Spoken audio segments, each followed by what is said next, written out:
Hello दोस्तों, आप सभी का स्वागत है आपके अपने यूट्यूब चैनल लर्न विद एजे पर। दोस्तों, आज की इस वीडियो में हम लोग मेधांश सीरीज पार्ट नंबर 11 का रिवीजन करने वाले हैं और साथ साथ में आज की इस वीडियो में हम लोग करंट अफेयर्स के क्वेश्चंस का भी रिवीजन करने वाले हैं। तो चलिए दोस्तों, शुरू करते हैं आज के अपने सेशन को और देख लेते हैं आज का अपना फर्स्ट पॉइंट। तो दोस्तों, यहाँ पर अपना जो सबसे पहला पॉइंट दिया गया है ये है विधवा पुनर्विवाह अधिनियम से संबंधित। ये जो विधवा पुनर्विवाह अधिनियम है कब पारित किया गया था? 1856 में पारित किया गया था। अगर पूछा जाए कि इसमें सर्वाधिक योगदान किस भारतीय का रहा है, तो इसमें सर्वाधिक योगदान जो है ईश्वर चंद्र विद्यासागर जी का रहा है। तो दो प्रश्न हमें याद रखने हैं कि जो विधवा पुनर्विवाह अधिनियम है ये 1856 में पारित हुआ था। सर्वाधिक योगदान इसमें किस भारतीय का रहा है? तो ईश्वर चंद्र विद्यासागर जी का इसमें सर्वाधिक योगदान रहा है। नेक्स्ट पॉइंट है सती प्रथा। सती प्रथा को कब समाप्त किया गया था? 1829 में समाप्त किया गया था। किसने समाप्त किया? विलियम बेंटिक ने समाप्त किया था। अगर प्रयास पूछा जाए कि किसके प्रयासों से ये समाप्त हुआ था, तो राजा राम मोहन राय के प्रयासों से सती प्रथा को समाप्त किया गया था। नेक्स्ट पॉइंट देखेंगे।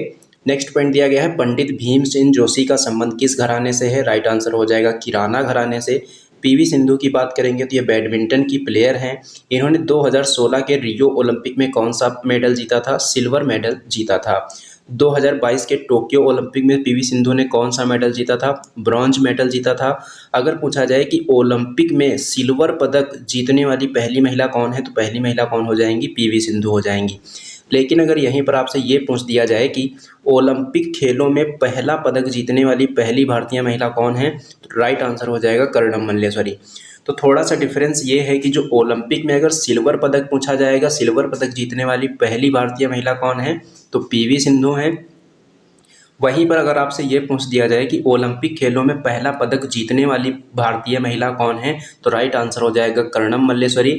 इनका खेल कौन सा है? ये जो है भारोत्तोलन जो खेल है उससे संबंधित हैं और इन्होंने अपना पदक कब जीता था? वर्ष 2000 का जो सिडनी ओलंपिक हुआ है। हम बात करेंगे नेक्स्ट पॉइंट की। तो नेक्स्ट पॉइंट यहाँ पर दिया गया है रेगुलेटिंग एक्ट 1773 से संबंधित।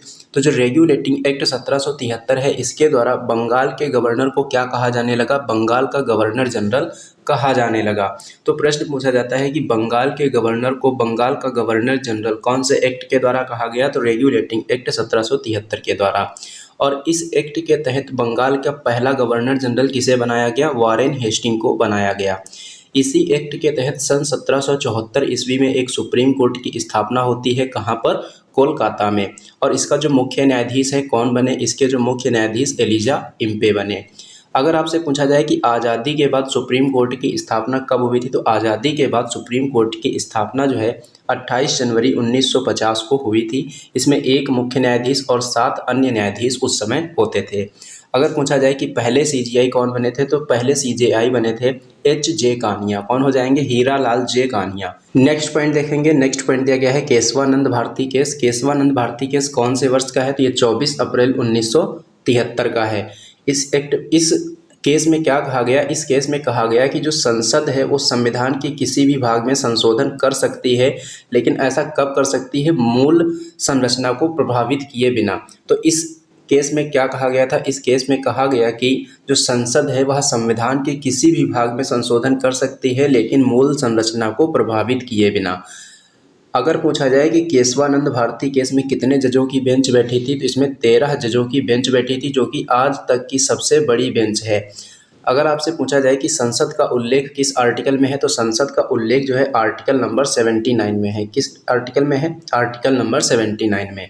राज्यसभा का उल्लेख आर्टिकल नंबर 80 में है। लोकसभा का उल्लेख आर्टिकल नंबर 81 में है और राष्ट्रपति के पद का उल्लेख आर्टिकल नंबर 52 में है। नेक्स्ट पॉइंट की बात करेंगे। तो नेक्स्ट पॉइंट यहाँ पर दिया गया है टोक्यो ओलंपिक 2020 में पहला पदक किसने जीता था? टोक्यो ओलंपिक 2020 में पहला पदक किसने जीता था? तो ये मीराबाई चानू ने जीता था। कौन सा मेडल इन्होंने जीता था? इन्होंने सिल्वर मेडल जीता था। नेक्स्ट पॉइंट दिया गया है सोनल मानसिंह। सोनल मानसिंह का संबंध कौन सा नृत्य से है? तो भरतनाट्यम और ओडिसी से। और ये राज्यसभा की सदस्य है। तो राज्यसभा में जो 12 सदस्यों का मनोनयन है किसके द्वारा किया जाता है? राष्ट्रपति के द्वारा किया जाता है। कौन कौन से क्षेत्र से इनका मनोनयन होता है? तो 4 क्षेत्र हैं, समाज सेवा, कला, विज्ञान और साहित्य। इन 4 क्षेत्रों से इनका मनोनयन किया जाता है। इसी प्रकार से जो राज्यों की विधान परिषद होती है उसके 1/3 सदस्यों का मनोनयन किसके द्वारा किया जाता है? राज्यपाल के द्वारा किया जाता है। इसमें 5 क्षेत्र होते हैं जहां से मनोनयन होता है। समाज सेवा, कला, विज्ञान, साहित्य और सहकारिता, इन 5 क्षेत्रों से विधान परिषद के 1/3 सदस्यों का मनोनयन कौन करता है? राज्यपाल के द्वारा किया जाता है। पंचवर्षीय योजना की बात करेंगे तो पहली पंचवर्षीय योजना कब से कब तक चली थी? 1951 से 1956 तक। दूसरी पंचवर्षीय योजना 1956 से 1961 तक। तीसरी पंचवर्षीय योजना 1961 से लेकर 1966 तक चली थी। चौथी पंचवर्षीय योजना 1969 से लेकर 1974 तक चली थी। पांचवी पंचवर्षीय योजना 1974 से 1978 तक चली थी।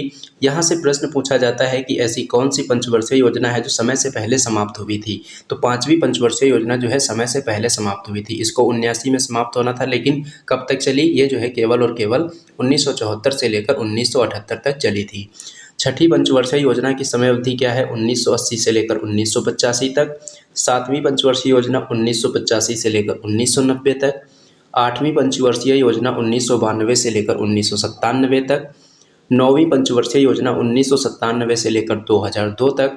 10वीं पंचवर्षीय योजना जो है 2002 से लेकर 2007 तक चली थी। 11वीं पंचवर्षीय योजना 2007 से लेकर 2012 तक चली थी। और 12वीं पंचवर्षीय योजना 2012 से लेकर 2017 तक चली थी।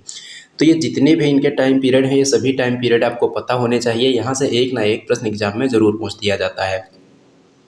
अगर हम बात करेंगे 5वीं 5 ईयर प्लान की, 5th 5 ईयर प्लान की, तो ये जो है समय से पहले समाप्त हुई थी। हमने आपको पहले ये बता दिया है। 1978 से लेकर 80 तक और 1990 से लेकर 92 तक रोलिंग प्लान चलाया गया था। बात करेंगे योजना आयोग की, तो योजना आयोग जो है इसकी स्थापना 1950 में हुई थी। इसका अध्यक्ष कौन होता है? इसका अध्यक्ष होता है प्रधानमंत्री। उपाध्यक्ष की बात करेंगे तो पहले उपाध्यक्ष कौन थे योजना आयोग के? गुलजारी लाल नंदा थे। और अंतिम उपाध्यक्ष की बात करेंगे तो मोंटेक सिंह अहलूवालिया थे। उसके बाद में इसको खत्म करके, योजना आयोग को खत्म करके क्या बनाया गया? नीति आयोग बनाया गया, जिसकी स्थापना 1 जनवरी 2015 को हुई थी। इसका भी अध्यक्ष कौन होता है? प्रधानमंत्री होते हैं। उपाध्यक्ष कौन है? उपाध्यक्ष इस समय में सुमन बेरी हैं। और इस समय में इसके मुख्य कार्यकारी अधिकारी कौन है? BVR सुब्रमण्यम है। कौन है? BVR सुब्रमण्यम है। उसके बाद में हम बात करेंगे नेक्स्ट पॉइंट की, तो नेक्स्ट पॉइंट यहाँ पर दिया गया है, पोर्टफोलियो सिस्टम की शुरुआत कौन से एक्ट के द्वारा हुई थी? पोर्टफोलियो सिस्टम की शुरुआत जो है 1861 के एक्ट के द्वारा हुई थी। नेक्स्ट पॉइंट दिया गया है रेमन मैग्सेसे पुरस्कार। रेमन मैग्सेसे पुरस्कार जो है इसको एशिया का नोबेल पुरस्कार कहते हैं। ये पुरस्कार पाने वाले पहले भारतीय व्यक्ति कौन है? विनोबा भावे हैं। और विनोबा भावे से संबंधित 2 पॉइंट और याद रखने हैं। भूदान आंदोलन किसने शुरू किया था? विनोबा भावे ने शुरू किया था। और पहले व्यक्तिगत सत्याग्रही कौन है? विनोबा भावे जी हैं। 2024 में रेमन मैग्सेसे पुरस्कार किसे दिया गया है? डॉक्टर रवि कन्नर को दिया गया है। किसे दिया गया है? डॉक्टर रवि कन्नर को। नेक्स्ट पॉइंट दिया गया है, व्यक्तिगत ओलंपिक पदक जीतने वाले पहले व्यक्ति कौन है? तो व्यक्तिगत ओलंपिक पदक जीतने वाले व्यक्ति हो जाएंगे केडी जाधव। इनका संबंध किस खेल से है? कुश्ती से है। 1952 का जो हेलसिंकी ओलंपिक हुआ था उसमें इन्होंने व्यक्तिगत ओलंपिक पदक अपना जीता था। लेकिन अगर पूछ दिया जाए कि पहला गोल्ड मेडल व्यक्तिगत रूप से किसने जीता था, तो अभिनव बिंद्रा ने जीता था। और दूसरा गोल्ड मेडल व्यक्तिगत रूप से किसने जीता है? नीरज चोपड़ा ने जीता है। नेक्स्ट पॉइंट दिया गया है गोल्डन फाइबर। गोल्डन फाइबर किसको कहा जाता है? जूट को कहते हैं। और जूट के उत्पादन में पहला स्थान कौन से राज्य का है? वेस्ट बंगाल का है। नेक्स्ट पॉइंट दिया गया है कि आंख में प्राकृतिक रूप से कौन सा लेंस पाया जाता है? तो उत्तल लेंस पाया जाता है। अगर किसी व्यक्ति को निकट दृष्टि दोष है तो उस दोष को दूर करने के लिए कौन सा लेंस का प्रयोग किया जाएगा? अवतल लेंस का उपयोग किया जाएगा। दूर दृष्टि दोष अगर है तो उसको दूर करने के लिए कौन सा लेंस यूज करेंगे? उत्तल लेंस का यूज करेंगे। अवतल लेंस की क्षमता जो है कैसी होती है? निगेटिव होती है या पॉजिटिव होती है? तो इसकी निगेटिव होती है यानी कि ऋणात्मक होती है। और उत्तल लेंस की जो क्षमता है ये पॉजिटिव यानी कि धनात्मक होती है। और ये जो क्षमता होती है लेंस की उसको किस में मापा जाता है? डायोप्टर में मापा जाता है। नेक्स्ट पॉइंट दिया गया है कि पादप जगत का उभयचर किसे कहा जाता है? तो ये ब्रायोफाइट को कहा जाता है। पादप को हमने 2 कैटेगरी में डिवाइड किया है। एक तो हो जाएंगे पुष्पोद्भिद और दूसरा हो जाएगा अपुष्पोद्भिद। पुष्पोद्भिद को भी 2 कैटेगरी में डिवाइड किया गया है, जिम्नोस्पर्म और एंजियोस्पर्म। इसी प्रकार से अपुष्पोद्भिद को थैलोफाइट, ब्रायोफाइट और टेरिडोफाइट 3 कैटेगरी में डिवाइड किया गया है। थैलोफाइट जो पौधे होते हैं वो केवल और केवल जल में पाए जाते हैं। ब्रायोफाइट जो पौधे होते हैं जल और स्थल दोनों जगह पाए जाते हैं। टेरिडोफाइट जो होते हैं केवल और केवल स्थल पर पाए जाते हैं। ये जो ब्रायोफाइट हैं इसी में हमें क्या देखने को मिलता है, मूला आभास देखने को मिलता है, यानी कि फॉल्स रूट देखने को मिलता है। तो फॉल्स रूट किस में देखने को मिलता है, ब्रायोफाइट में देखने को मिलता है। नेक्स्ट पॉइंट की बात करेंगे तो नेक्स्ट पॉइंट यहाँ पर दिया गया है कि जो पश्चिमी घाट है इसकी सबसे ऊंची चोटी कौन सी है, तो सबसे ऊंची चोटी अनाईमुडी है जो कि अन्नामलाई की पहाड़ी में स्थित है। पहाड़ी की सबसे ऊंची चोटी कौन सी है, दोदा बेटा है। कौन सी है, दोदा बेटा है। रेडियम और पोलोनियम की खोज किसने की थी, रेडियम और पोलोनियम की जो खोज है ये मैडम क्यूरी ने की थी। रेडियो एक्टिविटी का मात्रक क्या होता है, रेडियो एक्टिविटी का मात्रक जो है बैकुरल या फिर क्यूरी होता है। क्या होता है, बैकुरल या फिर क्यूरी होता है। तानसेन को मियाँ की उपाधि किसने दी थी, तानसेन को मियाँ की उपाधि जो है अकबर ने दी थी। असहयोग आंदोलन की बात करेंगे 1920 में महात्मा गांधी जी के द्वारा शुरू किया गया था और ये आंदोलन कब वापस लिया गया था, 5 फरवरी 1922 को एक घटना होती है चौरी चौरा घटना, और इसी घटना के बाद में ये असहयोग आंदोलन जो है वापस ले लिया जाता है। नेक्स्ट पॉइंट की बात करेंगे तो राष्ट्रपति का जो निर्वाचक मंडल होता है उसका उल्लेख कौन से आर्टिकल में है, आर्टिकल नंबर 54 यानी कि आर्टिकल नंबर 54 में है। दूसरी बात देखेंगे यहाँ पर तो राष्ट्रपति का जो चुनाव की विधि है, राष्ट्रपति की जो चुनाव की विधि है उसका उल्लेख कौन से आर्टिकल में है, आर्टिकल नंबर 55 में है। और इसकी पद्धति क्या होती है, एकल संक्रमणीय मत पद्धति इसमें अपनाई जाती है। राष्ट्रपति के चुनाव से संबंधित जो भी विवाद होते हैं उनका निपटारा कौन करता है, सुप्रीम कोर्ट करता है, और इसका उल्लेख कौन से आर्टिकल में है, आर्टिकल नंबर 71 में है। नेक्स्ट पॉइंट देखेंगे तो नेक्स्ट पॉइंट दिया गया है कि जो भारत की आकस्मिक निधि है इसका उल्लेख कौन से आर्टिकल में है, आर्टिकल नंबर 267 में है, और इसका संचालन किसके द्वारा किया जाता है, राष्ट्रपति के द्वारा किया जाता है। भारत की संचित निधि जो है उसका उल्लेख आर्टिकल नंबर 266 में है, इसका संचालन संसद के द्वारा किया जाता है। माई कंट्री माई लाइफ जो है किसकी आत्मकथा है, ये लाल कृष्ण आडवाणी की आत्मकथा है। इनको 2024 में भारत रत्न दिया गया है। लखनऊ अधिवेशन की बात करेंगे 1916 में हुआ था। इसके अध्यक्ष कौन थे, अंबिका चरण मजूमदार थे। यहाँ से हमें 2 इम्पॉर्टेंट बातें याद रखनी है कि जो कांग्रेस और मुस्लिम लीग के बीच एग्रीमेंट हुआ था किस अधिवेशन में हुआ था, लखनऊ अधिवेशन 1916 में हुआ था। कांग्रेस के नरम दल और गरम दल का मिलाप कौन से अधिवेशन में हुआ था, लखनऊ अधिवेशन में हुआ था। अब हम बात करेंगे आज के करंट अफेयर्स के क्वेश्चंस की। तो करंट अफेयर्स के क्वेश्चंस का रिवीजन कर लेते हैं। तो चलिए दोस्तों शुरू करते हैं। और सबसे पहला प्रश्न यहाँ पर दिया गया है, विश्व प्रेस स्वतंत्रता दिवस 2024 किस दिन मनाया गया, 3 मई को मनाया गया। यानी कि जो विश्व प्रेस स्वतंत्रता दिवस है कब मनाया गया है, 3 मई को मनाया गया है। 3 मई को ही ये क्यों मनाया जाता है, तो 3 मई 1991 को विंड होक घोषणा होती है जो कि प्रेस की स्वतंत्रता के लिए हुई थी। इसलिए 3 मई को क्या मनाया जाता है, विश्व प्रेस स्वतंत्रता दिवस मनाया जाता है। इस बार इसकी थीम क्या है, इस बार इसकी थीम है a press for the planet. इसकी थीम क्या है, a press for the planet. और इस बार यह कौन से नंबर का मनाया गया है, 31 यानी कि 31वां विश्व प्रेस स्वतंत्रता दिवस मनाया गया है। 31वां विश्व प्रेस जो सम्मेलन होगा कहाँ पर होगा, यह सैंटियागो चिली की राजधानी जो कि है वहाँ पर इसका आयोजन किया जाएगा। नेक्स्ट पॉइंट दिया गया है कि हाल ही में दुनिया का सबसे गहरा ब्लू होल कहाँ पर खोजा गया है, तो ये मैक्सिको में खोजा गया है। इसका नाम क्या है, तामजा ब्लू होल है। इसकी जो गहराई है कितनी है, समुद्र तल से 1380 फीट इसकी गहराई है। नेक्स्ट पॉइंट की बात करेंगे तो नेक्स्ट पॉइंट यहाँ पर दिया गया है T20 विश्व कप 2024 का आयोजन कहाँ पर किया जाएगा, अमेरिका और वेस्ट इंडीज़ में इसका आयोजन किया जाएगा। ये इसका कौन सा संस्करण होगा, ये इसका 9वां संस्करण होगा। पहला T20 वर्ल्ड कप जो है कब खेला गया था, 2007 में साउथ अफ्रीका में इसका आयोजन हुआ था। इसकी विजेता टीम कौन सी थी, विजेता टीम इसकी जो थी वो थी भारत। नेक्स्ट पॉइंट दिया गया है कि T20 वर्ल्ड कप 2024 के लिए जो ब्रांड एम्बेसडर है किसको बनाया गया, Yuvraj Singh, Chris Gayle, Usain Bolt आदि को क्या बनाया गया है, T20 वर्ल्ड कप 2024 का ब्रांड एम्बेसडर बनाया गया है। और इसमें कुल 20 टीमें भाग लेंगी जिसमें जो है आयरलैंड टीम, स्कॉटलैंड टीम के लिए जो प्रायोजक है किस ब्रांड को बनाया गया है, नंदिनी ब्रांड को बनाया गया है। इसी प्रकार से अमेरिका और साउथ अफ्रीका की जो टीम का प्रायोजक है कौन बना है, अमूल ब्रांड को इसका प्रायोजक बनाया गया है। नेक्स्ट क्वेश्चन है विटली गोल्ड अवार्ड 2024। विटली गोल्ड अवार्ड 2024 किसे दिया गया है, पूर्णिमा देवी बर्मन को दिया गया है। और ये पुरस्कार इनको दूसरी बार दिया गया है। पहली बार कब दिया गया था, पहली बार इनको यह पुरस्कार 2017 में मिला था। ये असम की रहने वाली हैं। पूछा जाए कि ये पुरस्कार इनको क्यों दिया गया है, तो हरगिला जो पक्षी है उसके संरक्षण के लिए यह पुरस्कार इनको दिया गया है। इसीलिए असम सरकार ने घोषणा की है कि इनके जन्म दिवस पर यानी कि 7 अक्टूबर को कौन सा दिवस मनाया जाएगा, हरगिला दिवस मनाया जाएगा। ये जो व्हिटली गोल्ड अवार्ड है, ये इसको ग्रीन ऑस्कर भी कहा जाता है और इसकी शुरुआत कब हुई थी? इसकी शुरुआत वर्ष 2007 में हुई थी। नेक्स्ट क्वेश्चन देखेंगे।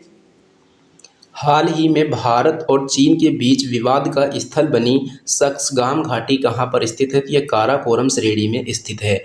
नेक्स्ट पॉइंट है, सियाचिन ग्लेशियर जो है विश्व की सबसे ऊंची युद्ध भूमि है। तो विश्व की सबसे ऊंची युद्ध भूमि कौन सी है? सियाचिन ग्लेशियर है और ये नुब्रा घाटी में स्थित है। ऑपरेशन मेघदूत का संबंध किससे है? सियाचिन ग्लेशियर से है, जो कि 1984 में हुआ था। सियाचिन ग्लेशियर में तैनात होने वाली पहली महिला अधिकारी कौन है? कैप्टन शिवा चौहान है। कौन है? कैप्टन शिवा चौहान है। नेक्स्ट क्वेश्चन दिया गया है कि एनपीसीआई ने यूपीआई के समान भुगतान प्रणाली विकसित करने के लिए पहली बार अंतर्राष्ट्रीय स्तर पर किसके साथ में समझौता किया है? तो उत्तर हो जाएगा नामीबिया के साथ में। एनपीसीआई की बात करेंगे तो इसकी फुल फॉर्म क्या है? National payment corporation of India. और यूपीआई की फुल फॉर्म क्या है? Unified payment interface. ये जो यूपीआई सिस्टम है एनपीसीआई के द्वारा कब लॉन्च किया गया था? वर्ष 2016 में लॉन्च किया गया था। नेक्स्ट क्वेश्चन दिया गया है कि हाल ही में 8 ट्रिलियन रुपए से अधिक के मार्केट कैप के साथ भारत की शीर्ष 5 कंपनियों में शामिल होने की उपलब्धि किसने हासिल की है? तो कंपनी के मामले में पूछा जाएगा तो पहला स्थान रिलायंस का है, दूसरा स्थान टीसीएस का है। बैंक के मामले में अगर पूछा जाएगा तो पहला स्थान एचडीएफसी का है और दूसरा स्थान आईसीआईसीआई का है। आईसीआईसीआई जो बैंक है इसकी स्थापना कब हुई थी? 1994 में हुई थी। मुख्यालय इसका कहाँ पर है? मुख्यालय इसका मुंबई में है। नेक्स्ट पॉइंट दिया गया है कि वर्ष 2034 में परिपक्व होने वाले फ्लोटिंग रेट बॉन्ड को किसने लॉन्च किया है? तो फ्लोटिंग रेट बॉन्ड को जो है आरबीआई के द्वारा लॉन्च किया गया है। आरबीआई की स्थापना जो है 1 अप्रैल 1935 को यंग हिल्टन कमीशन की सिफारिश पर हुई थी। इसका एक्ट कौन सा है? 1934 का है। मुख्यालय मुंबई में है। मुंबई में इसका मुख्यालय कब से है? 1937 से है। इससे पहले कहाँ था? कोलकाता में था। राष्ट्रीयकरण आरबीआई का कब हुआ था? 1 जनवरी 1949 को हुआ था और पहले गवर्नर इसके ओसबोर्न स्मिथ थे और पहले भारतीय गवर्नर इसके सीडी देशमुख थे। नेक्स्ट क्वेश्चन दिया गया है कि हाल ही में चर्चा में रहे हैशटैग प्ले ट्रू अभियान का संबंध किससे है? तो नाडा से है। नाडा का मतलब है national anti doping agency. National anti doping agency की स्थापना जो है 2005 में हुई थी और ब्रांड एम्बेसडर इसके कौन है? सुनील शेट्टी हैं।